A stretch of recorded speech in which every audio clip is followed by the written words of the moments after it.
Piense y hágase rico. Por Napoleón Hill. Enseñando por primera vez la famosa fórmula de Andrew Carnegie para ganar dinero basada en los probados 13 pasos para lograr hacerse rico. Organizado durante 25 años de investigación, en colaboración con más de 500 hombres distinguidos de grandes riquezas, quienes probaron mediante sus propios resultados que esta filosofía es aplicable. ¿Qué es lo que más desea? Es dinero, fama, poder, satisfacción, personalidad, paz mental, felicidad. Los 13 pasos para lograr hacerse rico, descritos en este libro, ofrecen la más concisa y confiable filosofía para alcanzar el logro personal nunca antes presentada, para beneficio del hombre o mujer que está buscando un objetivo final en su vida. Antes de empezar el libro, se beneficiará en gran parte si usted reconoce el hecho de que este no fue escrito para entretener. Usted no puede asimilar el contenido en forma adecuada en una semana o un mes. Después de leer el libro enteramente, el Dr. Miller Reese Hutchinson, ingeniero consultor de renombre en Norteamérica y socio durante largo tiempo de Thomas A. Edison, dijo: "Esta no es una novela. Es un libro de texto relacionado con el logro individual que proviene directamente de las experiencias de miles de los hombres más exitosos de América. Debería ser estudiado, asimilado y meditado. No se debería leer más de un capítulo en una noche. El lector debería subrayar las frases que le impresionan más. Más adelante, el lector debería volver a leer las líneas marcadas. Un verdadero estudiante no solamente leería el libro, este debería absorber su contenido y asimilarlo. Esta obra debería ser adoptada por todas las escuelas secundarias, y no debería permitirse que ningún niño o niña se gradúe sin haber aprobado un examen de este. Esta filosofía no tomará el lugar de las materias enseñadas en los colegios, pero permitirá organizar y aplicar el conocimiento adquirido para convertirlo en un servicio útil. El Dr. John R. Turner, decano del Colegio de la Ciudad de Nueva York, después de haber leído este libro, dijo: "El mejor ejemplo de la profundidad de esta filosofía es su propio hijo, Blair, cuya historia dramática ha sido relatada en el capítulo sobre el deseo". El Dr. Turner ha hecho referencia al hijo del autor, quien nació sin la capacidad auditiva normal, y quien no solamente evitó convertirse en un sordomudo, sino que convirtió su discapacidad en un recurso invalorable al aplicar la filosofía descrita aquí. Después de leer la historia, usted se dará cuenta que poseerá una filosofía que se puede transformar en riqueza, o estará a su disposición para darle paz mental, entendimiento, armonía espiritual y, en algunos casos, como en el caso del hijo del autor, le podrá ayudar a manejar condiciones físicas. El autor descubrió, a través de analizar personalmente miles de hombres exitosos, que todos ellos adoptaron el hábito de intercambiar ideas, mediante lo que comúnmente se denomina conferencias. Cuando tuvieron problemas que debían ser resueltos, se sentaban juntos y hablaban libremente hasta que descubrían, por su contribución conjunta de ideas, un plan que podría servir a su propósito. Usted, que lee este libro, le sacará el mayor provecho al poner en práctica los principios descritos en él. Esto puede hacerse, como otros lo están haciendo en forma exitosa, formando un grupo de estudio, que incluya un número a determinar de personas amistosas y armoniosas. El grupo se debería reunir en períodos regulares, tan a menudo como una vez a la semana. El procedimiento debería consistir en leer un capítulo del libro en cada reunión, después del cual el contenido del capítulo debería ser discutido libremente por todos sus miembros. Cada miembro debería tomar notas, anotando todas las ideas inspiradas por la discusión. Cada miembro debería leer y analizar detalladamente cada capítulo varios días antes de su lectura abierta y discusión conjunta en el grupo. La lectura en el grupo debería ser hecha por una persona que lea bien y entienda cómo dar realce y sentimiento a la lectura. Al seguir este plan, cada lector obtendrá de sus páginas no solamente la suma total del mejor conocimiento organizado de las experiencias de miles de hombres exitosos, sino que, todavía más importante, lo conectará a nuevas fuentes de conocimiento en su propia mente, y también adquirirá conocimiento de un valor incalculable de cada otra persona que está presente en la reunión. Si usted sigue este plan persistentemente, puede tener casi absoluta certeza que descubrirá y logrará adquirir la fórmula secreta por medio de la que Andrew Carnegie obtuvo su enorme fortuna, como se mencionó en la introducción del autor. Tributos al autor, de grandes líderes americanos. Piense y hágase rico. Demoró 25 años en concretarse. Su trabajo y escritura han sido alabados por grandes líderes del mundo de las finanzas, la educación, la política y el gobierno. Corte Suprema de Washington, D.C., en Estados Unidos. Estimado señor Hill, he tenido la oportunidad de terminar de leer sus libros de texto de éxito y me gustaría expresar mi apreciación por el espléndido trabajo realizado en la organización de esta filosofía. Sería muy útil si cada político en el país asimilara y pusiera en práctica los 17 principios en los que están basadas sus enseñanzas. Contiene cierto material de muy alta calidad que cada líder en cualquier área de la vida debería comprender. Estoy contento de haber tenido el privilegio de darle un poco de ayuda en la organización de este espléndido curso de filosofía del sentido común. Atentamente, el expresidente y ex jefe de justicia de los Estados Unidos. Rey de las tiendas de 5 y 10 centavos. Al aplicar muchos de los 17 principios de la filosofía del éxito, hemos construido una gran cadena de prósperas tiendas. Presumo que no sería una exageración si digo que el edificio Woolworth podría correctamente considerarse como un monumento a la solidez de estos principios. F. W. Woolworth, un gran magnate de buques a vapor. Me siento fuertemente endeudado por el privilegio de haber leído su filosofía del éxito. Si es que hubiera tenido esta filosofía hace 50 años atrás, supongo que podría haber logrado lo que he realizado en la mitad del tiempo. Sinceramente, deseo que el mundo la descubra y se recompense con ella. Robert Dollar, líder sindical americano famoso. Dominar la filosofía de la ley del éxito es el equivalente a una póliza de seguros contra el fracaso.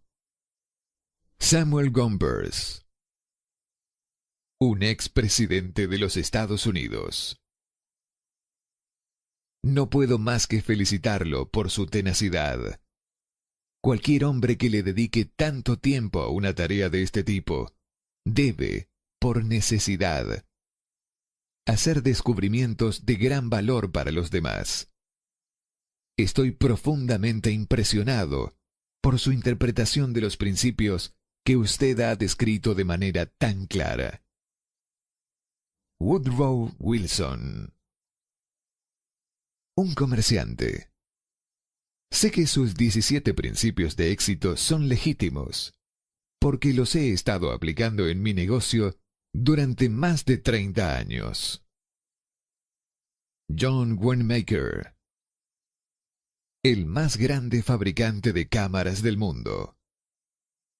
Sé que usted está mejorando el mundo con su ley del éxito.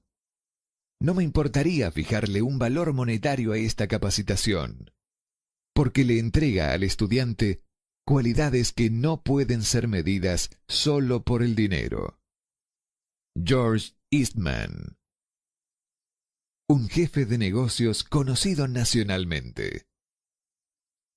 Todo éxito que he alcanzado se lo debo íntegramente a la aplicación de sus 17 principios de la ley del éxito. Yo creo tener el honor de ser su primer estudiante. W. M. Wrigley, Jr. Prefacio del editor norteamericano. Este libro transmite la experiencia de más de 500 hombres de gran fortuna, que comenzaron de cero para obtener riquezas, excepto pensamientos, ideas y planes organizados.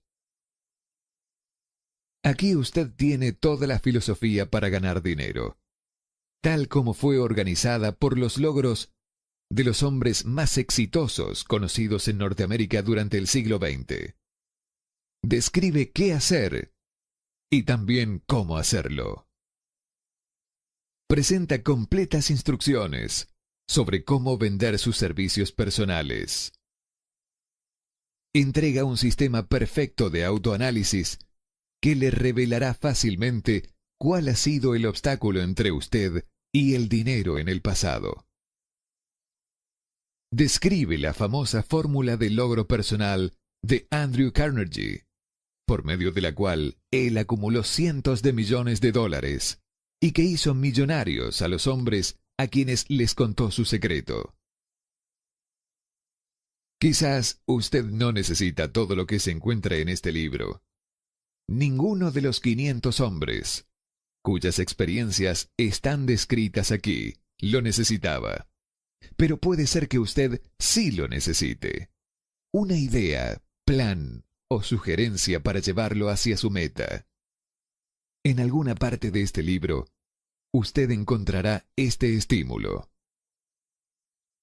El libro fue inspirado por Andrew Carnegie, después que hiciera sus millones y se retirara. Fue redactado por el hombre al que Carnegie le divulgó el asombroso secreto de su riqueza. El mismo hombre al que 500 hombres de grandes fortunas le revelaron la fuente de sus riquezas.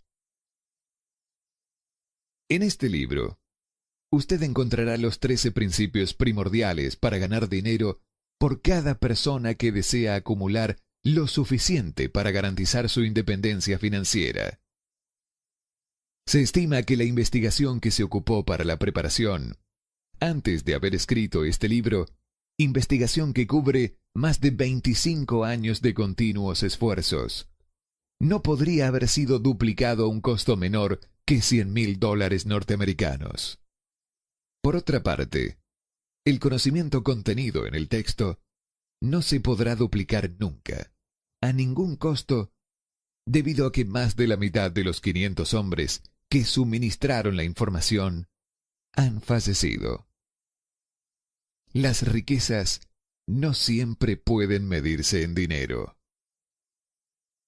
Hay grandes tesoros en las amistades duraderas, la armonía en las relaciones familiares, la simpatía y la comprensión entre las personas, y en la armonía interna que da la paz interior.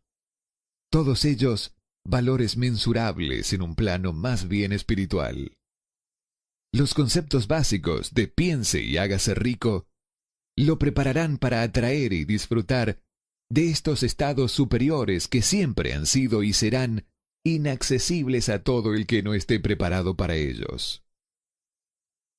Cuando comience a poner en práctica los principios de piense y hágase rico, esté preparado para una existencia diferente, en la que no solo las dificultades y tensiones se suavizarán, sino que estará predispuesto a la acumulación de riquezas en abundancia.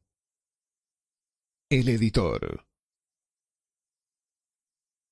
Prefacio del autor. En cada capítulo de este libro se revela el secreto que ha hecho fortunas para cientos de hombres extraordinariamente ricos, a quienes he analizado de manera exhaustiva durante muchísimos años. El secreto me lo señaló Andrew Carnegie hace más de medio siglo. El viejo escocés, sagaz y encantador, me lo entregó cuando yo era apenas un niño. Luego se sentó en la silla, con un asomo de alegría en la mirada, y me miró detenidamente para ver si yo había comprendido el significado cabal de lo que me acababa de decir. Al ver que yo había captado la idea, me preguntó si estaría dispuesto a pasarme 20 años o más preparándome para ofrecérselo al mundo, a hombres y mujeres que, sin esa información, podían llevar una vida de fracasos. Le respondí que sí, y con la ayuda del señor Carnegie, he mantenido mi promesa. Este libro contiene ese secreto, comprobado por centenares de personas de casi todas las clases sociales. Fue idea del señor Carnegie que esta fórmula mágica que le proporcionó una fortuna espléndida debía ponerse al alcance de quienes no tienen tiempo para investigar cómo ganan los hombres el dinero. Y fue su deseo que yo pusiera a prueba y demostrara la eficacia de la fórmula a través de la experiencia de hombres y mujeres de todas las esferas. Él opinaba que la fórmula debía enseñarse en todo establecimiento educacional, y expresaba la opinión de que, si fuese enseñada de manera óptima, revolucionaría el sistema educativo al punto de que el tiempo que pasamos en la escuela se vería reducido a menos de la mitad. Su experiencia con Charles M. Schwab y otros hombres jóvenes del mismo tipo que el señor Schwab convencieron a Carnegie que la mayoría de lo que enseñan en los colegios carece de valor en relación con la manera de ganarse la vida o acumular riqueza. Llegó a esta conclusión debido a que él ha llevado a su negocio un joven después del otro, muchos de ellos con poca educación, y al adiestrarlos en el uso de esta fórmula, desarrolló en ellos un raro liderazgo. Por otra parte, sus enseñanzas dejaron fortunas para cada uno de ellos que siguió sus instrucciones. En el capítulo sobre la fe, usted leerá la sorprendente historia de la organización de la gigantesca corporación de acero de los Estados Unidos, tal como fue concebida y llevada a cabo por uno de los jóvenes, a través de los que Carnegie demostró que su fórmula funcionaría con todo el que estuviera preparado para ella. Esta sola aplicación del secreto, ejecutada por Charles M. Schwab, le dio una fortuna enorme, tanto en dinero como en oportunidades. Para decirlo secamente, esa particular aplicación de la fórmula le valió $600 millones. Estos hechos, bien sabidos por la mayoría de las personas que conocieron al señor Carnegie, dan una idea bastante completa de lo que la lectura de este libro puede reportarle, suponiendo que usted sepa qué es lo que quiere. El secreto fue revelado a centenares de hombres y mujeres que lo han empleado para su beneficio personal, tal como el señor Carnegie había planeado. Algunos han hecho fortunas con él, otros lo han puesto en práctica con éxito para lograr la armonía en el hogar. Un sacerdote lo empleó con tal eficacia que le reportó unos ingresos de más de $75,000 anuales. Arthur Nash, un sastre de Cincinnati, usó su negocio casi en bancarrota como conejillo de indias para poner a prueba la fórmula. El negocio reflotó y permitió a su dueño hacer una fortuna. Todavía continúa prosperando, aunque el señor Nash se haya ido. El experimento resultó tan sorprendente que los medios de comunicación le hicieron publicidad por valor de más de $1 millón. El secreto fue revelado a Stuart Austin Weir, de Dallas, Texas. Él estaba preparado para recibirlo hasta el punto de incluso abandonar su profesión y ponerse a estudiar leyes. Que si tuvo éxito, también relatamos esa historia. Le otorgué el secreto a Jennings Randolph el día que se graduó de la universidad, y él lo ha usado en forma tan exitosa que ahora está en su tercer periodo como miembro del Congreso, con una excelente probabilidad de seguir usándolo hasta llegar a la Casa Blanca. Cuando trabajaba como director de publicidad de la Salle Extension University, que entonces era apenas algo más que un nombre, tuve el honor de ver cómo J.G. Chaplin, presidente de la universidad, usaba la fórmula con tanto éxito que hizo de la Salle una de las universidades a distancia más importantes del país. El secreto al que me refiero es mencionado no menos de un centenar de veces a lo largo de este libro. No se lo nombra directamente, ya que parece funcionar con más éxito cuando se lo descubre y surge evidente. Cuando quienes están preparados pueden percibirlo en su búsqueda. Por eso, el señor Carnegie me lo señaló de forma tan discreta, sin darme su nombre específico. Si usted está preparado para ponerlo en práctica, reconocerá este secreto al menos una vez en cada capítulo.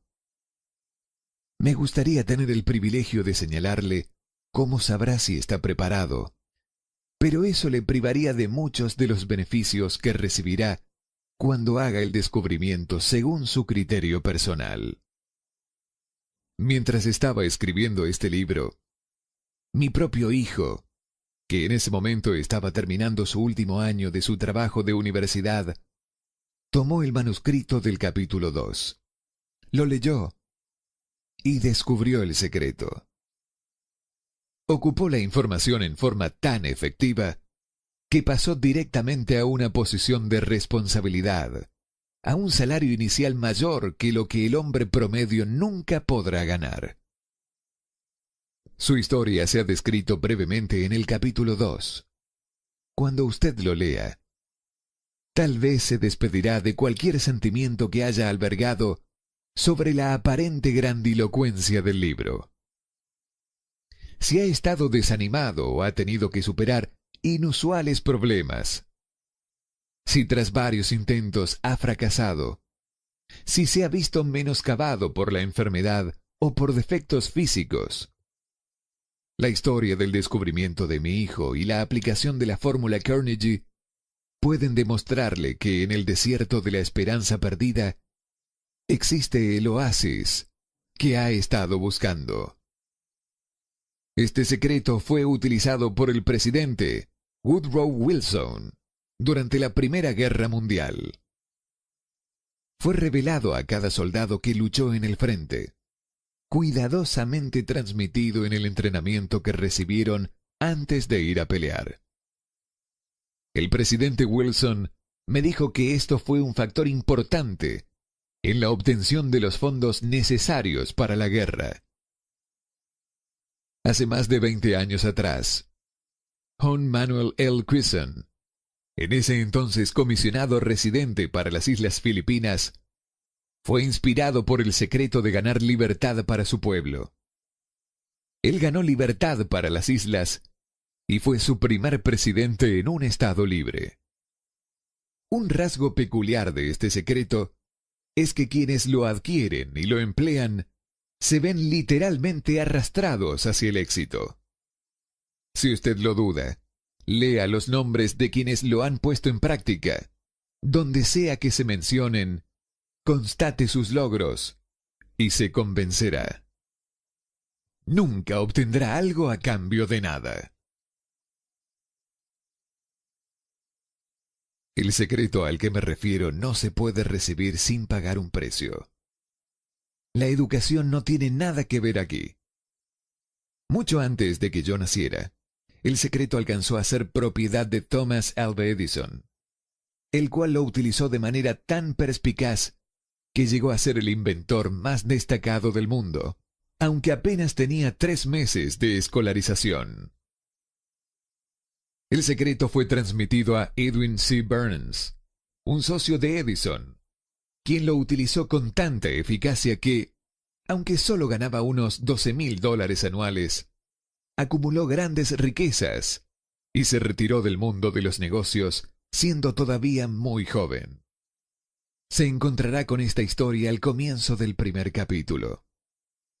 Usted se convencerá de que la riqueza no está fuera de su alcance, que todavía puede llegar a ser lo que sueña, que el dinero, la fama, el reconocimiento y la felicidad pertenecen a todo aquel que esté preparado y decidido a tener esos beneficios.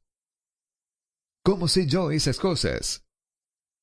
Usted deberá saberlo antes de que haya terminado este libro. Quizás lo descubra en el primer capítulo o en la última página. Mientras llevaba a cabo una tarea de 20 años de investigación, con la que me había comprometido a instancias del señor Carnegie, analicé a centenares de hombres famosos, y muchos de ellos admitieron que habían acumulado sus vastas fortunas mediante la ayuda del secreto de Carnegie. Entre aquellos hombres se encontraban Henry Ford, Cyrus H. Curtis, Theodore Roosevelt, Arthur Brisbane, William Wrigley Jr., George Eastman, John W. Davis, Charles M. Schwab, John Wanamaker, Harris F. Williams, Elbert Hubbard, Woodrow Wilson, James J. Hill, Dr. Frank, Wilbur Wright Gonzalez, George S. Parker, William Howard Taft, William Jennings, Daniel Wheeler Bryan, Luther Burbank, E. M. Stadler, King Gillette, Dr. David Starr, Edward W. Buck Jordan, Arthur Nash, F. W. Woolworth, Senador Jennings, Stuart Austin, Randolph Weir, Clarence Darrow, Ralph A. Weeks, Henry L. Doherty, Frank A. Munsey, J. Ogden Armour, Juez, Daniel T. Wright, Albert H. Gary, Coronel Robert A., John D. Rockefeller, Dr. Alexander Dollar, Dr. Frank Crane, Graham Bell, Edward A. Phelan, Thomas A. Edison, George M. Alexander, John H. Patterson, Edwin C. Burns, Frank A. Vanderlip, J. G. Chaplin, Julius Rosenwald. Estos nombres representan apenas una pequeña parte de los centenares de estadounidenses renombrados cuyos logros, sean financieros o de otra índole, demuestran que quienes entienden y aplican el secreto de Carnegie logran posiciones elevadas en la vida. No he conocido a alguien que, inspirado por el secreto, no alcanzara un éxito notable en el campo de su elección. Jamás conocí a ninguna persona distinguida, ni que acumulara riquezas de ninguna índole, que no estuviese en conocimiento del secreto. A partir de estos dos hechos, he llegado a la conclusión de que el secreto es más importante, como parte del conocimiento esencial para la autodeterminación, que cualquier otro concepto que uno reciba por medio de lo que se conoce como educación. En todo caso, ¿qué es la educación? Esto ha quedado explicado con todo detalle. En relación a la enseñanza, muchos de estos hombres tuvieron muy poca. John Wanamaker me contó una vez que con la poca educación con la que partió, él logró adquirir su fortuna de la misma forma como una locomotora moderna carga agua, al vaciarla a medida que funciona. Henry Ford nunca llegó a la enseñanza media, menos a la universidad. Yo no estoy intentando disminuir el valor de la educación formal, pero sí estoy tratando de expresar mi creencia de que aquellos que dominan y aplican el secreto llegarán a altas posiciones, acumularán riquezas y negociarán con la vida bajo sus propios términos, incluso si su enseñanza ha sido escasa. En alguna sección del libro, a medida que vaya leyéndolo, el secreto al cual me refiero resaltará en la página y se tornará evidente ante usted, si está preparado para ello. Cuando aparezca, lo reconocerá. Tanto si capta la señal en el primero o en el último capítulo. Deténgase un momento cuando se le presente y celébrelo, porque esa ocasión representará el hito más importante de su existencia. Ahora pasamos al capítulo 1 y a la historia de mi querido amigo, que generosamente ha reconocido haber visto la señal mística y cuyos logros comerciales son evidencia suficiente. A medida que lea su historia, así como la de otros, recuerde que ellas tratan sobre los importantes problemas de la vida y la experiencia de las personas que surgen de un intento por ganarse la vida, encontrar la esperanza, coraje, satisfacción y paz mental, acumular riquezas y disfrutar de la libertad de cuerpo y espíritu. Recuerde, a medida que avance en la lectura, que todo esto tiene que ver con hechos y no con ficción, y que su propósito consiste en transmitir una gran verdad universal mediante la cual quienes estén preparados podrán enterarse de qué hacer y cómo hacerlo.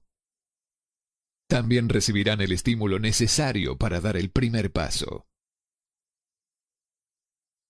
Como recomendación final de preparación antes de que empiece el primer capítulo, puedo ofrecerle una breve sugerencia que tal vez le dé una clave para reconocer el secreto de Carnegie. Esta es: todo logro, toda riqueza ganada, tiene su principio en una idea. Si usted está preparado para el secreto, ya posee la mitad. Por lo tanto, reconocerá la otra mitad con facilidad en el momento en que lo acepte su mente. El autor.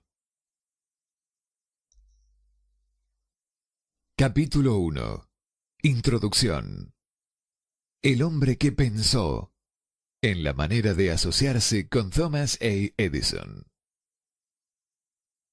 Desde luego, los pensamientos son cosas muy poderosas, cuando se combinan con la exactitud del objetivo, la perseverancia y un imperioso deseo de convertirlas en capital o en otros objetos materiales. Hace algunos años, Edwin C. Burns descubrió que los hombres que realmente piensan se hacen ricos.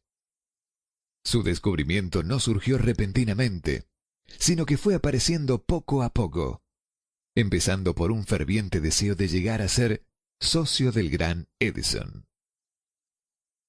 Una de las características principales del deseo de Burns es que era preciso. Quería trabajar con Edison, no para él. Observe con detenimiento la descripción de cómo fue transformando su deseo en realidad y tendrá una mejor comprensión de los principios que conducen a la riqueza. Cuando este deseo surgió por primera vez en su mente, Burns no estaba en posición de actuar según ese impulso del pensamiento. Dos factores obstaculizaban su camino. No conocía a Edison y no tenía bastante dinero para pagarse el pasaje en tren hasta Orange, New Jersey. Estas dificultades hubieran bastado para desanimar a la mayoría de los hombres en el intento de llevar a cabo su anhelo. Pero el suyo no era un deseo ordinario. Él estaba tan determinado a encontrar una forma de llevar a cabo su sueño que finalmente decidió viajar en un tren de carga en lugar de fracasar. Burns se presentó en el laboratorio de Edison y anunció que había ido a hacer negocios con el inventor. Hablando de su primer encuentro con Burns, Edison comentaba, años más tarde, que estaba de pie ante mí, con la apariencia de un vagabundo. Pero había algo en su expresión que transmitía el efecto de que estaba decidido a conseguir lo que se había propuesto.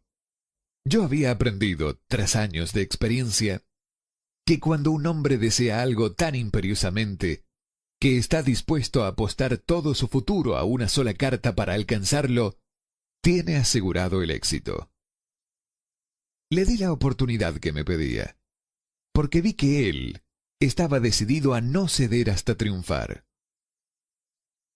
Los hechos posteriores demostraron que no me equivoqué. No podía haber sido el aspecto del joven lo que le proporcionara su comienzo en el despacho de Edison, ya que ello estaba definitivamente en su contra. Lo importante era lo que él pensaba. Si el significado de esta afirmación se podría llevar a cada persona que la lee, no habría necesidad del recordatorio de este libro. Burns no consiguió su asociación con Edison en su primera entrevista. Obtuvo la oportunidad de trabajar en el despacho de Edison a un sueldo muy nominal, realizando una labor que no era significativa para Edison, pero muy importante para Burns. Esto porque le daba una oportunidad de mostrar su mercancía, donde su prospecto socio podría verlo. Transcurrieron los meses. En apariencia, nada había sucedido que se aproximase al codiciado objetivo que Burns tenía en mente como su propósito inicial y preciso. Pero algo determinante estaba aconteciendo en los pensamientos de Burns.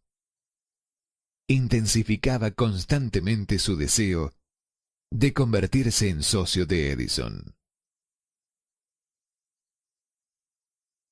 Los psicólogos han afirmado, con todo acierto, que cuando uno está realmente preparado para algo, aparece. Burns se hallaba listo para asociarse con Edison. Además, estaba decidido a seguir así hasta conseguir lo que buscaba. No se decía a sí mismo, vaya, ¿para qué sirve todo esto? Supongo que acabaré por cambiar de idea y probaré con un trabajo de vendedor. En cambio, se decía, he venido aquí a asociarme con Edison, y eso es lo que haré aun cuando me lleve el resto de mi vida. Estaba convencido de ello. ¿Qué historia tan diferente contarían los hombres si adoptaran un propósito definido y mantuvieran ese propósito hasta que el tiempo lo convirtiese en una obsesión?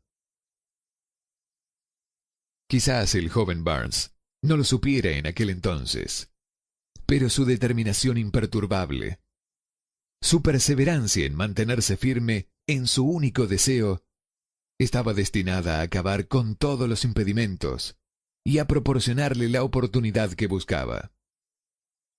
Cuando la ocasión llegó, Esta surgió de una forma disímil y desde una dirección distinta de las que Barnes había esperado. Ese es uno de los trucos de la oportunidad. Tiene el curioso hábito de asomar por la puerta de atrás y, a menudo, viene disimulada con la forma del infortunio o de la derrota temporal. Tal vez por eso hay tanta gente que no consigue reconocerla.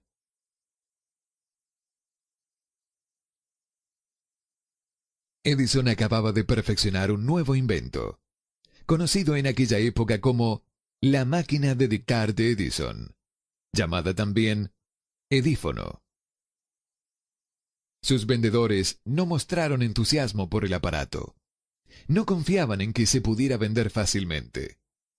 Barnes vio su oportunidad, que había surgido discretamente, escondida en una máquina extraña que no interesaba más que a Barnes y al inventor. Barnes supo que podría comercializar el artefacto de Edison. Se lo sugirió a este y, de inmediato, obtuvo su oportunidad. Vendió la máquina. En realidad, lo hizo con tanto éxito que Edison le dio un contrato para distribuirla y venderla por todo el país. A partir de aquella asociación surgió el eslogan «Hecho por Edison» e instalado por Barnes. La alianza comercial ha funcionado por más de 30 años. A partir de este acuerdo, Barnes se hizo millonario, pero también consiguió algo mucho más importante. Demostró que uno, realmente, puede pensar y hacerse rico. No tengo manera de saber cuánto dinero en efectivo reportó a Barnes su deseo. Tal vez fueran 2 o 3 millones de dólares, pero la cantidad, cualquiera que sea, se torna insignificante cuando se la compara con la posesión que adquirió en forma de conocimiento definido de que un impulso intangible se puede convertir en ganancias concretas por medio de la aplicación de principios conocidos. Barnes literalmente se pensó en asociación con el gran Edison. Se pensó dueño de una fortuna. No tenía con qué empezar, excepto la capacidad de saber lo que quería y la determinación de permanecer fiel a ese deseo, hasta haberlo alcanzado. No tenía dinero para empezar. Tenía poca educación. No tenía influencias, pero sí tenía iniciativa, fe y deseo de ganar. Con estas fuerzas intangibles, se transformó en el número 1, como el inventor más grande que jamás ha vivido. Ahora veamos una situación completamente diferente y estudiemos un hombre que tuvo una total evidencia tangible de riqueza, pero la perdió, debido a que se detuvo 3 pies antes de llegar a la meta que estaba persiguiendo. A 1 metro del oro. Una de las causas más comunes del fracaso es el hábito de abandonar cuando uno se ve preso de un fracaso temporal. Todos son culpables de este error en un momento u otro. Un tío de R.B. Derby se vio ilusionado con la fiebre del oro, en los días en que era una condición endémica. Se fue al oeste a cavar para hacerse rico. No sabía que se ha sacado más oro de los pensamientos de las personas que de la tierra. Obtuvo una licencia y se fue a trabajar con el pico y la pala. El camino era dificultoso, pero su deseo de oro era categórico. Después de varios meses de trabajo, obtuvo la recompensa de descubrir una veta de brillante mineral. Necesitaba maquinaria para extraer el elemento. Con discreción, cubrió la mina, volvió sobre sus pasos a su hogar en Williamsburg, Maryland, y les contó a sus parientes y a algunos vecinos del hallazgo. Todos reunieron el dinero necesario para la maquinaria y la enviaron a la mina. Derby y su tío volvieron a trabajar en ella. Extrajeron el primer carro de mineral y lo mandaron a un fundidor. Las utilidades demostraron que poseían una de las minas más ricas de Colorado. Con unos pocos carros más de mineral, saldarían todas las deudas. Entonces empezarían a ganar dinero en grande. Hacia abajo fueron los taladros. Muy altos llegaron las esperanzas de Darby y de su tío. Entonces ocurrió algo. La veta de oro desapareció. Habían llegado al final del arco iris y la olla de oro no estaba allí. Perforaron en un desesperado intento por encontrar la veta nuevamente, pero fue en vano. Finalmente, acordaron abandonar. Vendieron la maquinaria a un chatarrero por unos pocos cientos de dólares y tomaron el tren de vuelta a casa. El chatarrero llamó a un ingeniero en minas para que observara la mina e hiciera una inspección. El ingeniero informó que el proyecto había fracasado porque los dueños no estaban familiarizados con las vetas falsas. Sus cálculos indicaban que la veta reaparecería a 1 metro de donde los Darby habían dejado de perforar. Allí fue exactamente donde fue hallada. El chatarrero extrajo millones de dólares en oro de aquella mina porque supo buscar el asesoramiento de un experto antes de renunciar. La mayor parte del dinero que entró en el mecanismo fue adquirida a través de los esfuerzos de Earl U. Darby, que en ese entonces era un hombre muy joven. El dinero vino de sus parientes y vecinos, debido a la fe que le tenían. Él devolvió cada dólar de este, a pesar de que le tardó muchos años. Tiempo después, Darby se recuperó sobradamente de su pérdida, cuando descubrió que el deseo se puede transmutar en oro. Eso le ocurrió después de que entrara en el negocio de la venta de seguros de vida. Recordando que había perdido una inmensa fortuna por haber dejado de perforar a 1 metro del oro, Darby aprovechó esa experiencia en el trabajo que había elegido, con el sencillo método de decirse a sí mismo: me detuve a 1 metro del oro, pero nunca me detendré porque me digan no cuando yo intente venderles un seguro. Darby se convirtió en uno de los pocos hombres que venden $1 millón anuales en seguros. Su perseverancia se la debía a la lección que había obtenido de su deserción en el negocio de la minería. Antes de que el éxito aparezca en la vida de cualquier persona, es seguro que éste se encontrará con muchas frustraciones temporales y tal vez con algún fracaso. Cuando la frustración se adueña del hombre, lo más fácil y lógico que puede hacerse es retirarse. Es lo que la mayoría hace. Más de 500 de los hombres más prósperos que han conocido los Estados Unidos le dijeron al autor que sus mayores éxitos surgieron un paso más allá del punto en que la frustración se había apoderado de ellos. El fracaso es un patrañero con un mordaz sentido de la ironía y la malicia. Goza haciéndonos tropezar cuando el éxito está casi a nuestro alcance. Una lección de persistencia de 50 centavos. Poco después de que Darby se doctorase en la Universidad de los Tropiezos y decidiera aprovechar su experiencia en el asunto de la mina de oro, tuvo la buena suerte de estar presente en una ocasión que le demostró que la palabra no significa necesariamente no. Una tarde, asistía a su tío a moler trigo en un viejo molino. Este dirigía una gran granja, donde vivían algunos granjeros arrendatarios de color. La puerta se abrió silenciosamente, y una niña de color, hija de uno de los arrendatarios, entró y se paró junto a la puerta. El tío levantó la vista, miró a la niña y gritó con rudeza: ¿Qué quieres? Mi mamá dice que le mande 50 centavos, respondió humilde la niña. Ni hablar, replicó el tío. Y ahora vete a tu casa. Sí, señor, dijo la niña, pero no se movió. El tío siguió con su trabajo, tan ocupado que no prestó atención a la niña y no se dio cuenta de que seguía ahí. Cuando volvió a levantar la vista y la vio allí parada, gritó: «He dicho que te marches a tu casa. Ahora vete o te daré una paliza».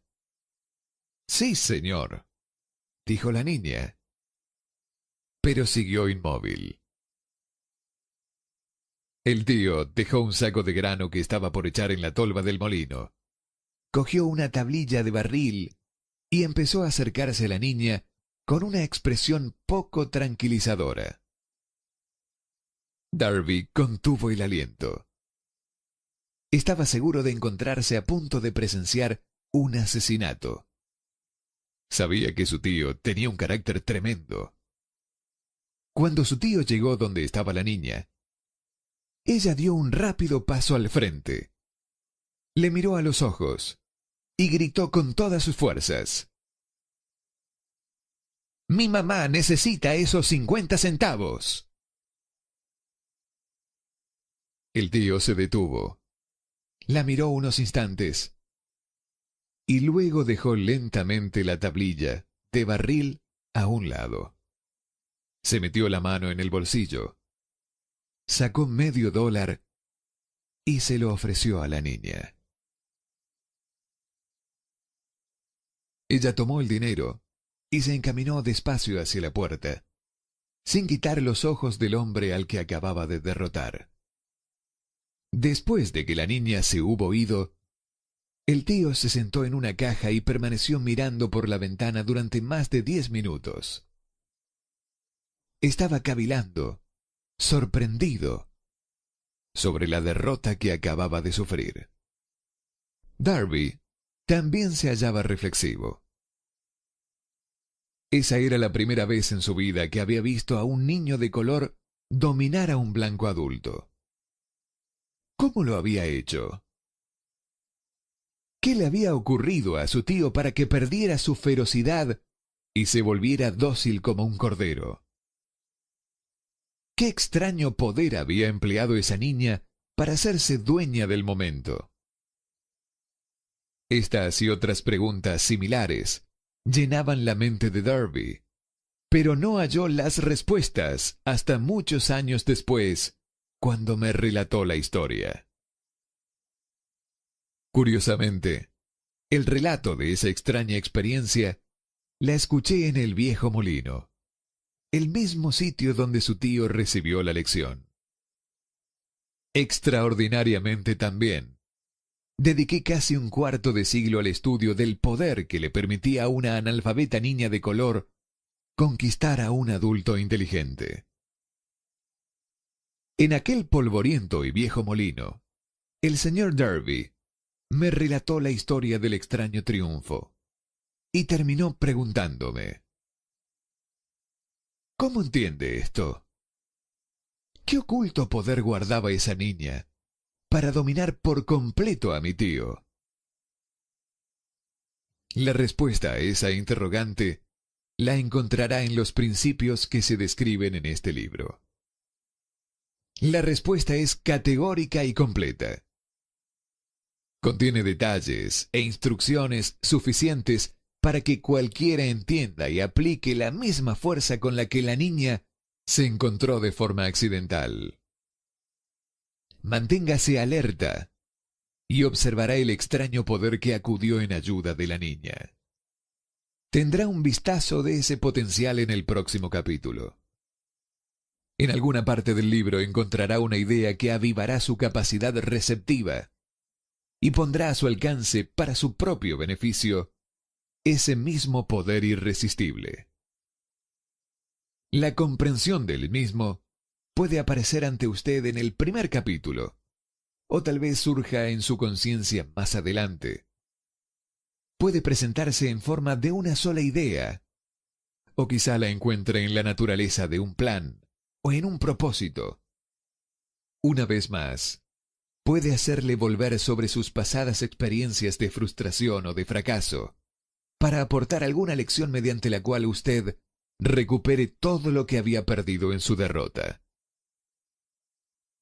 Después de haberle explicado al señor Darby el poder que la niña de color había empleado, quizás sin saberlo, él repasó de inmediato sus 30 años de experiencia en la venta de seguros de vida y estuvo francamente de acuerdo en que su éxito en ese campo se debía, en gran parte, a la lección que había aprendido de la muchacha.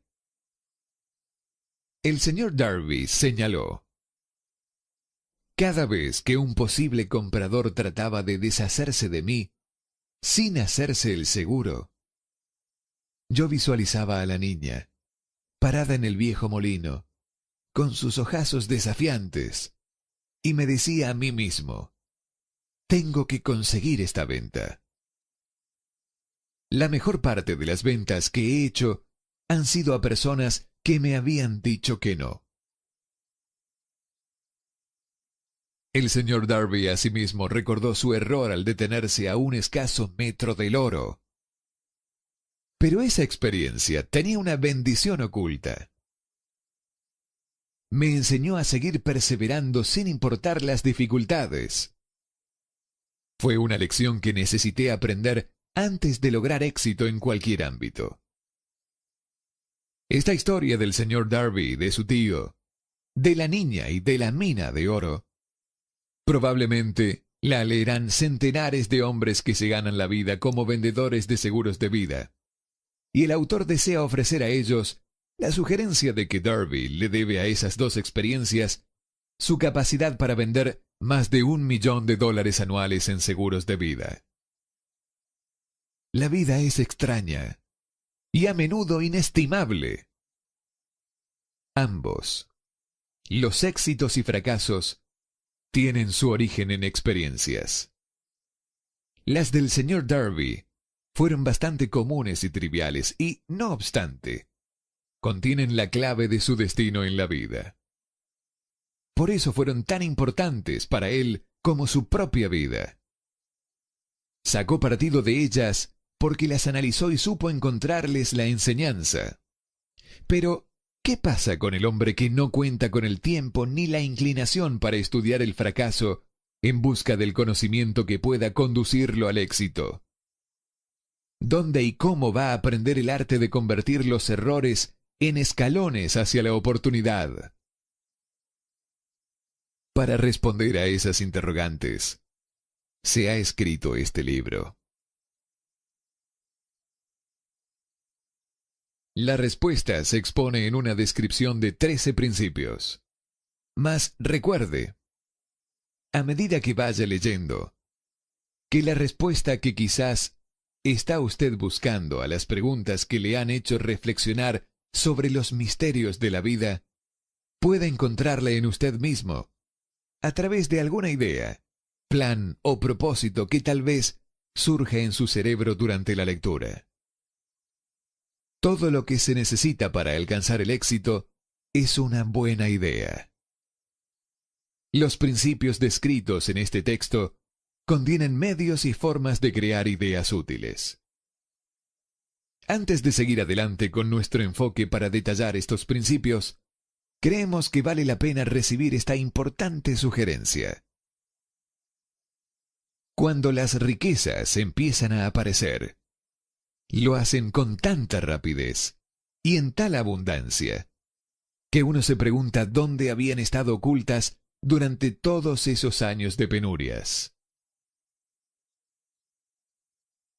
Esta es una afirmación asombrosa, y tanto más si tenemos en cuenta la creencia popular de que la fortuna premia solo a quienes trabajan mucho durante demasiado tiempo. Cuando usted comience a pensar y a hacerse rico, observará que la riqueza surge de un estado mental, con un propósito determinado, con poco trabajo duro o sin trabajo duro alguno. Usted o cualquier otra persona puede estar interesado en saber cómo adquirir ese estado mental que atraerá la riqueza. He pasado 25 años investigando, analizando a más de 25.000 personas. Porque también yo quería saber cómo los ricos llegan a ser ricos. Sin esa investigación, este libro no podría haber sido escrito. Deténgase aquí en una verdad muy significativa. La depresión financiera de 1929 continuó registrando un récord de destrucción, hasta que un tiempo después llegó al poder el presidente Roosevelt. Luego, la depresión fue desapareciendo. Al igual que cuando un eléctrico en un teatro enciende las luces tan gradualmente que la oscuridad se hace luz antes que usted se percate de ello. Así lo hizo el período del miedo en las mentes de las personas, que gradualmente se desvaneció y se convirtió en fe. Observe con gran atención, tan pronto como domine los principios de esta manera de pensar, y empiece a seguir las instrucciones para aplicar esos principios, que su nivel económico empezará a aumentar, y que todo lo que usted toque comenzará a transmutarse en haberes para su propio beneficio. ¿Imposible? De ninguna manera. Una de las mayores debilidades de la especie humana es la típica familiaridad del hombre con la palabra imposible. Él conoce todas las reglas que no darán resultado. Sabe todas las cosas que no pueden hacerse. Este libro se escribió para quienes buscan las reglas que han hecho de otras personas de provecho y están dispuestos a jugárselo todo con esas reglas. Hace muchos años, compré un fino diccionario. Lo primero que hice fue buscar la palabra imposible y cuidadosamente removerla del libro. Eso sería algo bastante inteligente que usted podría hacer. El éxito le llega a las personas que se vuelven conscientes de él. El fracaso le llega a las personas que se permiten volverse conscientes del fracaso. El propósito de este libro es ayudar a quien quiera aprender el arte de cambiar de enfoque, del fracaso al triunfo. Otra debilidad que se encuentra en demasiadas personas es el hábito de medirlo todo y a todos por sus propias impresiones y creencias. Quienes lean esto creerán que jamás podrán pensar y hacerse ricos, porque sus hábitos de pensamiento se han empantanado en la pobreza, el deseo, la miseria, los errores y la derrota. Estas personas, lamentablemente, me recuerdan a un chino distinguido que fue a los Estados Unidos a recibir una educación americana. Acudía a la Universidad de Chicago. Un día, el presidente Harper se encontró con ese joven oriental en el campus. Se detuvo a charlar con él unos minutos y le preguntó qué le había impresionado como la característica más destacable del pueblo estadounidense. Bueno, replicó el estudiante, la extraña forma de sus ojos. Tienen unos ojos rarísimos. ¿Qué decimos nosotros de los chinos? Nos negamos a creer lo que no entendemos. Pensamos neciamente que nuestras propias limitaciones son el patrón adecuado de las limitaciones. Por supuesto, los ojos de los demás son rarísimos, porque no son como los nuestros. Millones de personas ven los logros de Henry Ford después que él llegó y lo envidian, debido a su buena fortuna, suerte o genio, o lo que sea a lo que se debe la fortuna de Ford. Quizás una persona de cada cientos de miles saben el secreto del éxito de Ford, y aquellos que lo conocen son muy modestos, o muy reticentes a hablar sobre ello, debido a su simplicidad. Una sola transacción ilustraría el secreto perfectamente. Hace varios años, Ford decidió producir su ahora famoso motor V8. Eligió construir un motor con los 8 cilindros alojados en un solo bloque y dio instrucciones a sus ingenieros para que fabricaran un prototipo. El proyecto estaba ya plasmado sobre el papel, pero los ingenieros acordaron que era simplemente imposible alojar 8 cilindros en un motor de un solo bloque. «Produzcanlo de todas maneras», dijo Ford. «Pero es imposible», respondieron ellos. «Adelante», ordenó Ford. «Y no dejen de trabajar hasta haberlo conseguido. No importa cuánto tiempo haga falta». Los ingenieros siguieron trabajando. No tenían otra opción si querían seguir perteneciendo al equipo de Ford. 6 meses transcurrieron y nada ocurría. Pasaron otros 6 meses y todavía nada sucedía. Los ingenieros probaron todos los planes concebibles para llevar a cabo las órdenes, pero aquello parecía incuestionable. Imposible. Al concluir un año, Ford se reunió con los ingenieros, que volvieron a informarle de que no habían encontrado una manera de cumplir sus órdenes. «Sigan con el trabajo», dijo Ford. «Quiero ese motor y lo tendré». Continuaron haciendo pruebas y, entonces, como por arte de magia, el secreto quedó desvelado. La tenacidad de Ford había vencido una vez más. Quizás esta historia no esté descrita con precisión detallada, pero las circunstancias y el resultado son los correctos. Deduzca de ella, usted que desea pensar y hacerse rico, el secreto de los billones de Ford, si puede. No tendrá que buscar tan lejos. Henry Ford tuvo éxito porque comprendió y aplicó los principios del éxito. Uno de ellos es el deseo, saber lo que uno quiere. Recuerde esta historia de Ford mientras lee y señale las líneas en que se describe el secreto de su extraordinaria obra. Si puede hacer esto, si usted es capaz de poner el dedo en el particular grupo de principios que hicieron rico a Henry Ford, puede igualar sus logros en casi cualquier oficio para el cual esté capacitado. Usted es el maestro de su destino, el capitán de su alma, porque cuando Henley escribió las proféticas líneas, «Soy el maestro de mi destino, soy el capitán de mi alma», debió habernos comunicado que somos los maestros de nuestro destino, los capitanes de nuestras almas, porque tenemos el poder para controlar nuestros pensamientos.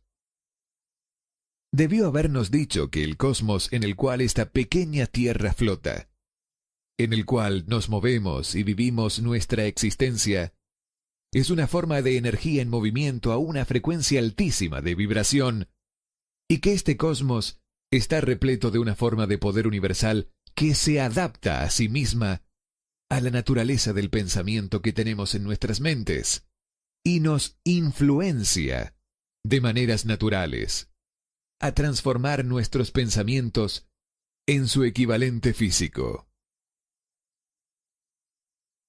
Si el poeta nos hubiese enseñado esta gran verdad, hubiésemos sabido por qué somos los maestros de nuestro destino, los capitanes de nuestras almas.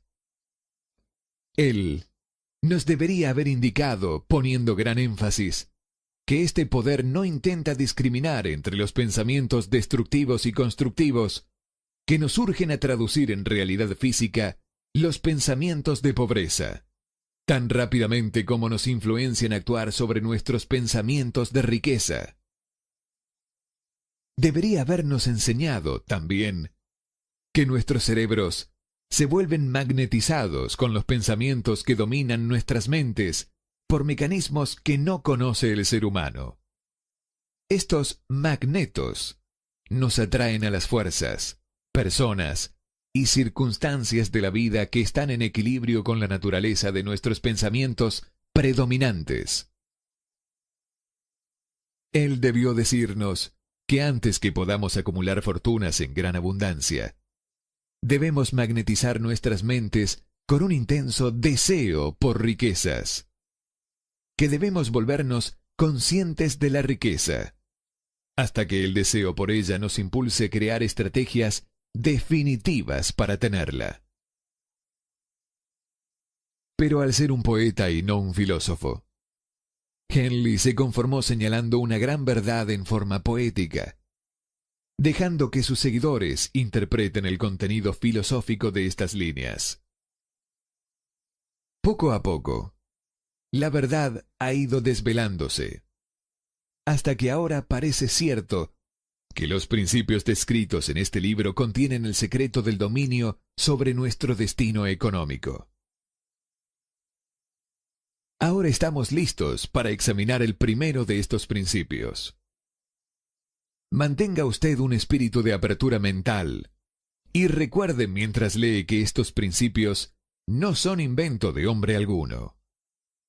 Estos fueron acumulados de la experiencia de vida de más de 500 hombres que realmente acumularon grandes riquezas en cantidades descomunales. Hombres que comenzaron en la pobreza, con poca educación y sin influencias. Los principios funcionaron para estos hombres. Usted puede ponerlos a funcionar por su propio beneficio permanentemente. Verá cuán fácil es. Antes de leer el siguiente capítulo, quiero señalar que este transmite información verdadera que podría fácilmente cambiar su destino financiero, como definitivamente ha traído cambios de impresionantes proporciones para dos personas descritas. Quiero mencionarle además que la relación entre estos dos hombres y yo es tal que no podría haberme tomado ninguna libertad con los hechos, incluso si es que así lo hubiera deseado. Uno de ellos ha sido mi amigo personal por más de 25 años. El otro es mi propio hijo. El éxito inusual de ambos, éxito al cual generosamente le dan crédito al principio descrito en el capítulo siguiente, éxito al cual generosamente le dan crédito al principio descrito en el capítulo siguiente, es una justificación más que suficiente a esta referencia personal como un medio de destacar el poder de este principio. Hace más de 25 años, pronuncié un discurso en la ceremonia de graduación en el Salem College en Salem, Virginia Oeste. Enfaticé el principio detallado en el capítulo siguiente con tanta pasión que uno de los miembros de la clase que se graduaba se apropió del mismo, haciéndolo parte de su filosofía de vida. Este hombre es hoy parte del Congreso y un elemento importante para la presente administración de Franklin D. Roosevelt. Justo antes de que este libro fuera entregado al editor, él me escribió una carta en la que expresa claramente su opinión sobre el principio delineado en el capítulo siguiente. Decidí publicar su carta como introducción a dicho capítulo. Esta entrega una idea de los beneficios que le aguardan. Estimado Napoleón, mi servicio como miembro del Congreso me ha entregado una visión más profunda sobre los problemas de hombres y mujeres.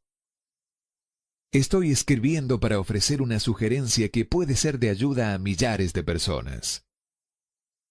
Con disculpas, debo asegurar que el consejo, si se actúa de acuerdo a él, significará varios años de trabajo y responsabilidad para usted. Sin embargo, hago la sugerencia debido a que conozco su gran amor por ofrecer un servicio útil. En 1922, usted pronunció un discurso en la ceremonia de graduación en el Salm College, fecha en la cual yo era miembro de dicha clase. En aquel discurso, usted sembró en mi mente una idea que ha sido responsable de la oportunidad que yo tengo ahora de servir a la gente de mi patria y que será responsable, en gran medida, de cualquier éxito que pueda lograr en el futuro.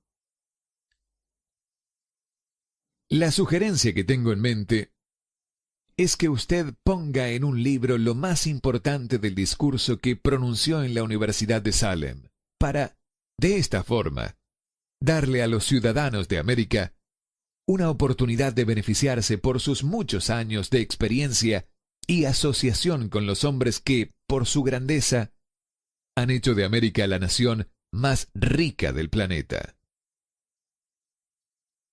Recuerdo como si fuese ayer la maravillosa descripción que entregó del método con el cual Henry Ford, con muy pocos estudios, sin $1, sin amigos influyentes, ascendió a grandes alturas. Entonces, decidí, incluso antes de que usted hubiera acabado su discurso, que me haría un lugar en la vida, sin que importara cuántas penurias tuviera que afrontar. Miles de jóvenes terminarán sus estudios universitarios este año. Y en los años venideros, cada uno de ellos estará buscando un mensaje tan alentador como el que yo recibí de usted. Querrán saber dónde ir, qué hacer, cómo lanzarse a la vida. Usted puede decírselo, porque ha ayudado a resolver los problemas de muchas personas. Si hay alguna manera posible en la que usted pudiese entregar este gran servicio, permítame ofrecerle la sugerencia de incluir en cada libro uno de sus cuadros de análisis personales, de manera tal que el lector del libro obtenga el beneficio de un completo autoinventario, señalando, tal como usted lo hizo hace muchos años atrás, exactamente qué hay en el camino al éxito. Un servicio como este proveería a los lectores una imagen completa e imparcial de sus defectos y virtudes. Significaría para ellos la diferencia entre el éxito y el fracaso. El servicio sería invaluable. Millones de personas están encarando ahora el problema de volver atrás, debido a la depresión. Y hablo por experiencia personal cuando digo que conozco que estas personas formales le darán la bienvenida a la oportunidad de contar sus problemas y de recibir sus sugerencias en busca de una salida. Usted conoce los problemas de quienes enfrentan la necesidad de comenzar desde cero. Existen miles de personas, hoy, en América, que quisieran saber cómo pueden convertir sus ideas en dinero. Gente que debe comenzar con mucha dificultad, sin financiamiento, y amortizar sus pérdidas. Si alguien puede ayudarles, es usted. Si publica el libro, me gustaría tener el primer ejemplar que salga de la imprenta, autografiado por usted. Con mis mejores deseos, créame, cordialmente suyo. Jennings Randolph.